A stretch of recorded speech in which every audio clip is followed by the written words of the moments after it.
On CBC Radio 1, Owota Sheila Coles on 102.5 FM in Regina and 540 AM across the province. With almost 80,000 speakers, Cree is the most commonly spoken First Nations language in Canada. The language has struggled to survive, being phased out through residential school restrictions and urban migration.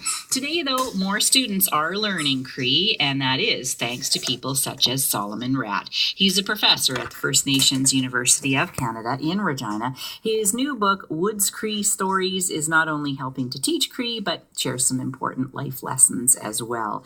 And Solomon is in our studio. Good morning. Hey, Okay, what did you say? Good morning? Good morning to you. Okay, good. My ear, it's a difficult language for me. I have a hard time connecting with it. I don't know if you hear that a lot from people. Yes, I do. Hard to learn? Hard to learn. Yeah. We first met, I was just talking about this many, many years ago. And at that time, it was your mission, preserving the Cree language. And it seems like that's never changed. How far back does that go for you? I've been working in the language since early 80s. Shall we be vague? Yeah.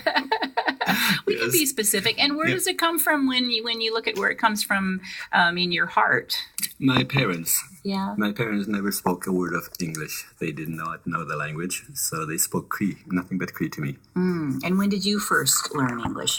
So Cree English? was your first language. Yeah, Cree is my first language. Yeah. So when did you first start learning English? When I got taken to the residential school, that's when I started. So I was forcibly. 6 years old. Yeah, I was 6 years old. Yeah. How were those lessons?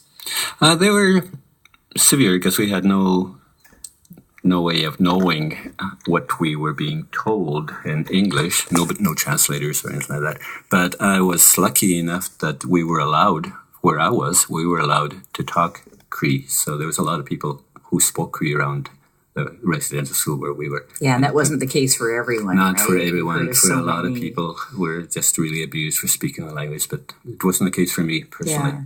And is that where that comes from, that wanting to keep the language alive, just from your own early experiences in your life? Yeah, I fell in love with the stories from way when I was a little child. My mother and father would tell me stories, especially my mother. She'd tell me the traditional stories. And she told them in the evening before we went to bed. And all my brothers and sisters would fall asleep. I'll still be awake, just waiting for the next story. Aww. I had to be forcefully told to go to sleep. And now, is that your book? Is that bringing those stories to a bigger audience? Those Yes, same I think stories? so. Just the one story is a traditional story that I heard from my mother. Okay, tell And, us the story. The story is a bit risque. Oh, okay. We're good for risque. Oh, yeah. Okay. I don't know if you want to do this. It's quite long, too, so the time limit will... Well, you can compress it. You can give us the... I'm not going to get you to actually read it. All right. I'm just going to get you to tell it, which is, of course, the traditional way, right? Yeah. I will tell it. Okay. In Cree or in English? In English. In I English? think, yeah. We'd love to hear it in Cree, but I think we'd be leaving a lot of our listeners out. I imagine so. Anyway, it's the story of Âcimowina, our traditional cultural hero in our languages, and coming upon some startlers, some baby grouse along the way. Okay. Once upon a time, Âcimowina was walking along when he came upon some baby grouse. And he says, "Whoa, nîhithaw, ho, younger siblings. What is your name?" And the little startlers look up at him and says, "Well, our parents told us that we're not supposed to tell our names to just strangers." And Âcimowina says, "Oh, come on, younger brothers, you could tell us. You could tell me. You know me. I got lots of names. I'm older brother. I'm Âcimowina, and I'm sure you have other names too." "Well, our parents told us not to tell our names to just strangers." Oh, come on, nîhithaw. Ask them, nîhithaw. You will tell me your name, because I've told you mine. It's only fair you tell me your name. Okay, so the little grouse said, "Well,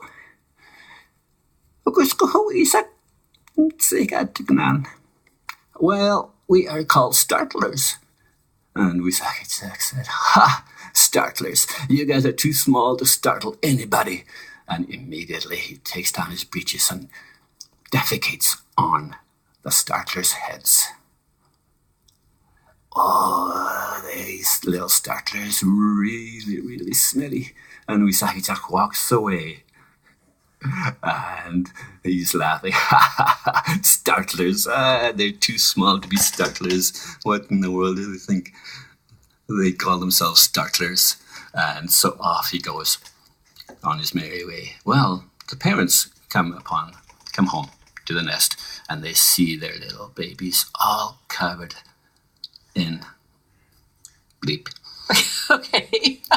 And they say, "Oh, who did this to you?" "Oh, Wisaki Jack. Wisaki Jack did this to us. He convinced us to tell him our secret name, and then we immediately..." And they were crying, and he immediately defecated on our little heads. And the parents said, "Oh, just wait. We will wait for Wisaki Jack, where he crosses the river, and we'll scare him and get a revenge." So Wisaki Jack's still laughing as he comes on his merry way, and he goes, "Ha! Startlers, they're just too small to be startlers." And he goes along and comes upon a river. And so he takes a step back, and he runs toward the river, and almost runs to the river. And he stops. Kigat, almost. And he doesn't jump. But when he stopped, there's one little startler flying out of the bush. And then he steps back again, and he takes another running leap. And just as he leaped, all the startlers and all the rest of the birds of the neighborhood flew out of the bushes and scared him, and he fell into the water. And that was the story of the startlers. Okay, so some life lessons in there. Oh, yes. Okay. For one thing, protect your name. Otherwise, somebody will disrespect you. And Wisaki Jack uses an honorific, nîhithaw, which means honorable young siblings. And when somebody has a tik ending to the form of address, that somebody will, that indicates that you're going to show respect to you. Were you, when you were a child, were you afraid of Wisaki Jack? How did you view Wisaki? I know all these stories feature him, and he's such a mischief maker. How did you view Wisaki Jack when you were a child? I did not. I was not afraid of him. I looked forward to Wisaki Jack stories because we started as soon as the first snowfall, and we continued until we finished all the whole trickster cycle, all the Wisaki Jack cycle, and then from there we took off for the other stories that go with it. Wow. And so I look forward to Wisaki Jack stories. Yeah. So for non-Aboriginal people who read your book, what should they take from it? What are you hoping? Well, the introduction has a good explanation of how stories operated back in the traditional days when we spoke no English. Because the traditional stories taught you about respect, they taught you about parental responsibilities, they taught you other things on how to live with the world around you. And those are all in the language as part of the story. This was our main education system before school. There's the stories. And through humor, too? And lots of humor in the stories. And how important is that to Aboriginal storytelling, humor? It is central to the Aboriginal storytelling. There's lots of humor in Aboriginal storytelling. So what kind of reaction have you had to your book? Well, a lot of people have enjoyed the stories.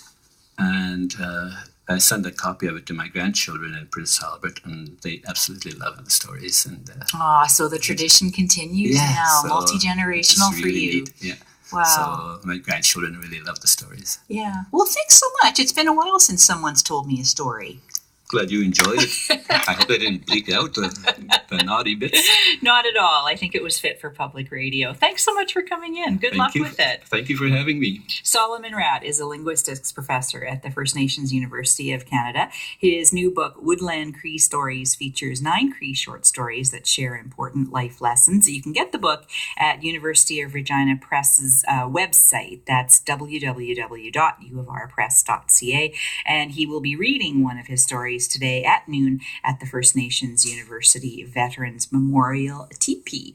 This is the morning edition on CBC Radio. The time now is 25 after 8.